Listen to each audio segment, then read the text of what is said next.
Hello বন্ধুরা, আজকে নিয়ে চলে এসেছি আর একটা কিউট কেকের ডিজাইন নিয়ে। এই কেকটা কিভাবে তৈরি করা হচ্ছে পুরো ভিডিওটা তোমাদেরকে সেটাই দেখাবো। চলো তাহলে ভিডিওটা শুরু করা যাক। প্রথমে একটা স্পঞ্জ বসিয়ে তার উপরে কিছুটা পরিমাণ ক্রিম দিয়ে মিডিলে কলার লেয়ার দেওয়া হলো, তার উপরে একটু হার্শি দেওয়া হয়েছে, তারপরে আবার একটা স্পঞ্জ দিয়ে নরম যে চকলেটগুলো হয় সেগুলো দেওয়া হয়েছে, তার উপরে আবারও স্পঞ্জ বসিয়ে রেড সুগার বল দেওয়া হলো, আবারও একটা স্পঞ্জ দিয়ে পুরোটা ঢেকে দেওয়া হচ্ছে। এবার একটু হালকা ইয়েলো কালার দিয়ে এরকম হালকা একটা কালারের ক্রিম দিয়ে প্রথমে ভালো করে লাগিয়ে ফিনিশিং করা হলো, তারপরে হালকা একটু পিঙ্ক দিয়ে আবারও ওপরে ক্রিম দিয়ে এরকমভাবে ফিনিশিং করা হচ্ছে।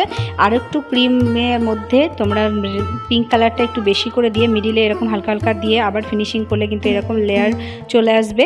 এবার কি করব, গোলাপের নজলে অল্প পরিমাণ ক্রিম পুড়িয়ে নিচের যে ডিজাইনটা সেগুলো হয়ে যাবে, তারপরে পাতা যে নজলে বানানো হয় সেই নজলে ইয়েলো কালারের ক্রিম পুড়ে এরকমভাবে ডিজাইনগুলো হচ্ছে, তোমরা ভিডিওতে দেখতেই পাচ্ছ।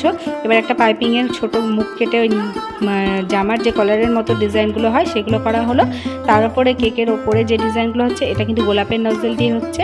এবার বিভিন্ন কালারের নজল চেঞ্জ করে করে এরকমভাবে এই কিউট কেকগুলোর ডিজাইন করা হয়।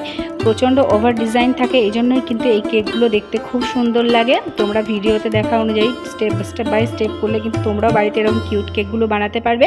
আজকের ভিডিওটা তাহলে এইটুকুই। কেমন লাগলো অবশ্যই জানিও, আর ভালো লাগলে চ্যানেলটিকে সাবস্ক্রাইব করে নিও।